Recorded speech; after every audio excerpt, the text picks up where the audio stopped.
ছেপ্টেম্বৰ মাহত ৰাজ্যৰ ৫টাকৈ বিধানসভা সমষ্টিত অনুষ্ঠিত হ'ব উপ নিৰ্বাচন আৰু তাৰে মাজত সামগুৰি সমষ্টিটোক লৈ এতিয়া কুচকাৱাজ আৰম্ভ হৈছে কিয়নো সামগুৰি হৈছে ৰকিবুল হুছেইনৰ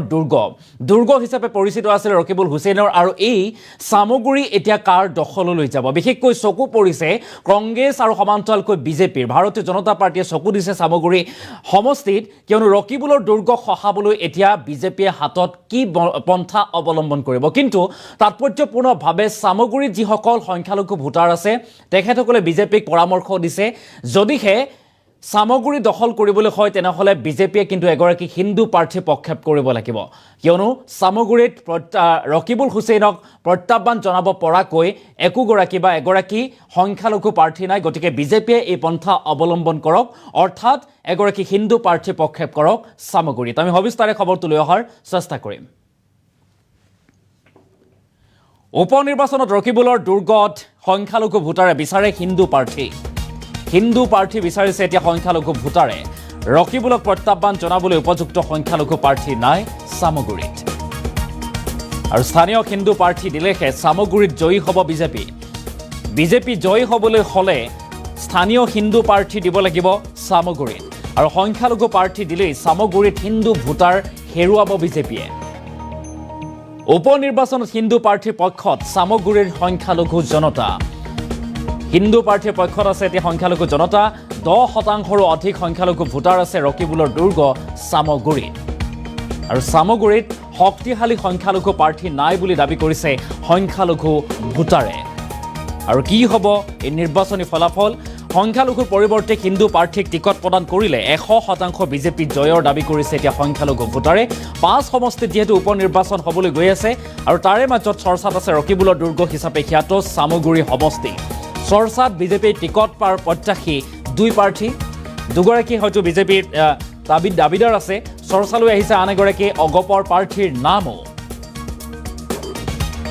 আৰু টিকটৰ দাবীদাৰ দুগৰাকী সংখ্যালঘু প্ৰাৰ্থী আৰু এগৰাকী হিন্দু প্ৰাৰ্থী কিন্তু হিন্দুৰ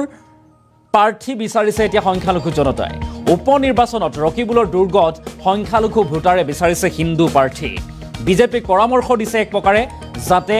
এগৰাকী হিন্দু প্ৰাৰ্থী পক্ষেপ কৰে সামগুৰিত বিজেপিয়ে সেই কথা উল্লেখ কৰিছে কিয়নো এই যিখন যুঁজ হ'বলৈ গৈ আছে এয়া হ'ব অতিকে তাৎপৰ্যপূৰ্ণ সামগুৰি বিশেষকৈ ৰকিবুলৰ দুৰ্গ আছিল ৰকিবুলৰ দখলত আছিল আৰু ৰকিবুল ইতিমধ্যে ধুবুৰীলৈ গ'ল গতিকে খালী হৈ থকা এই সামগুৰিত আন এগৰাকী সংখ্যালঘু প্ৰাৰ্থী হয়তো নাই বা জনপ্ৰতিনিধি হয়তো নোলাব গতিকে এগৰাকী হিন্দু প্ৰাৰ্থী যদি বিজেপিয়ে পক্ষেপ কৰে তেনেহ'লে বিজেপি লাভান্বিত হ'ব বিজেপি জয় হ'ব বুলি দাবী কৰিছে কিন্তু বিজেপিৰ যি ৰণনীতি বা কুচকাৱাজ এই সন্দৰ্ভত বিজেপিয়ে যি সিদ্ধান্ত লৈছে এক প্ৰকাৰে সামগুৰি দখল কৰিবলৈ হয়তো সংখ্যালঘু প্ৰাৰ্থী বিচাৰি আছিল বিজেপিয়ে সংখ্যালঘু এগৰাকী জনপ্ৰতিনিধিক আগবঢ়াই দিব প্ৰাৰ্থিত্ব বা টিকট প্ৰদান কৰিব আৰু তাৰ পাছতে সামগুৰি দখল কৰিব এয়া আছিল হয়তো বিজেপিৰ ৰণনীতি কিন্তু সামগুৰি যিসকল ভোটাৰ আছে সংখ্যালঘু ভোটাৰে উল্লেখ কৰি কৈছে বিজেপিক এক প্ৰকাৰে আহ্বান জনাইছে পৰামৰ্শ দিছে যে কৈছে সামগুৰি যদি বিজেপিয়ে দখল কৰিবলৈ হয় তেনেহ'লে বিজেপিয়ে কৰিব লাগিব এইটো কাম সেয়া হৈছে সামগুৰিত এগৰাকী হিন্দু প্ৰাৰ্থী পক্ষেপ কৰক আৰু তেতিয়াই 100% নিশ্চিত বিজয় লাভ কৰিব বিজেপিয়ে মন্তব্য আছে সামগুৰিৰ জনতাৰ মন্তব্য আমাৰ হাতত আহি পৰিছে কি মন্তব্য কৰিছে সামগুৰিবাসীয়ে আমি সেই মন্তব্য সংখ্যালঘু ভোটাৰৰ মন্তব্য আগবঢ়োৱাৰো চেষ্টা কৰিম বিভিন্ন ধৰ্মৰ মানুহ আছে আমাৰ মুছলিম ধৰ্মৰ মানুহ পাৰ্চেণ্টেজ হিচাপত 56 আৰু আদাৰ্ছত আছে 46 এই আদাৰ্ছবিলাকে আমি দেখি আহিছোঁ 70 পৰা 80% ভোট দিয়ে আৰু মাইনৰিটিৰ পৰা তৰফৰ পৰা হায়েষ্ট যদি হয় 15 পৰা 20% হায়েষ্ট যিহেতুকে আমি এতিয়া শুনা পাই আছোঁ যে ইয়াত কিছুমান ব্যক্তিয়ে মাইনৰিটিৰ পৰা টিকেট দাবী কৰি আছে কিন্তু কোনো পধ্যে মাইনৰিটিৰ টিকেট দিলে নিজিকে যদি আদাৰ্ছত টিকেট দিয়ে তেতিয়াহ'লে এইবাৰ উপ নিৰ্বাচনত আমি সামগুৰি সমষ্টিটো জিকিম বুলি মানে আশা আছে আমাৰ কথা হ'ল আমি ইয়াত কেইবাটাও ধৰ্মৰ বা জাতিৰ মানুহে বসবাস কৰি আছোঁ কিন্তু আমিতো ইমান দিন দেখিলোঁ আমি ইমান দিন দেখিলোঁ আমি বিজেপি কৰি আছোঁ, এজিপি কৰি আছোঁ, কিন্তু আমি কোনো পৰ্যায়ে জিকিব নোৱাৰোঁ। কিন্তু এতিয়া আমাৰ মাজত এজন যুৱ নেতা আছে, যিজন আমাৰ পাৰ্শ্বৱৰ্তী হাজৰিকা। এই পাৰ্শ্বৱৰ্তী হাজৰিকাক যদি আমাৰ এই চামগুৰি সমষ্টিত যদি প্ৰাৰ্থিত্ব হিচাপে দিয়ে, আমি বহুত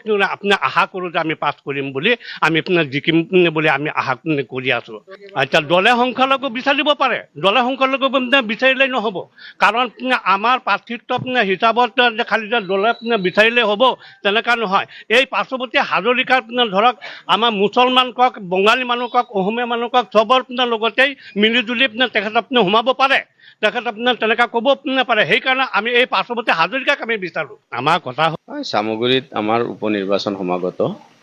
আৰু ইতিমধ্যে চামগুৰি সমষ্টিৰ চুকে কোণে হিন্দু মুছলমান সকলো এলেকাতে মানে এটা কুচকাৱাজ আৰম্ভ হৈছে। আৰু যি দেখা গৈছে যে এইবাৰ চামগুৰি সমষ্টিৰ পৰা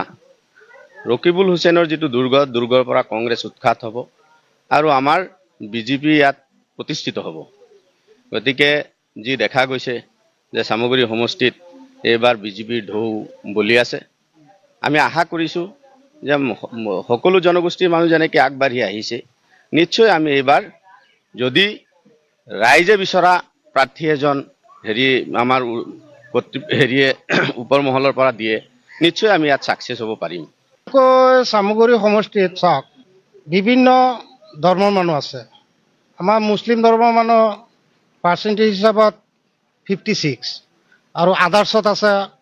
46। এই আদাৰ্ছবিলাকে আমি দেখি আহিছোঁ 70% পৰা 80% ভোট দিয়ে,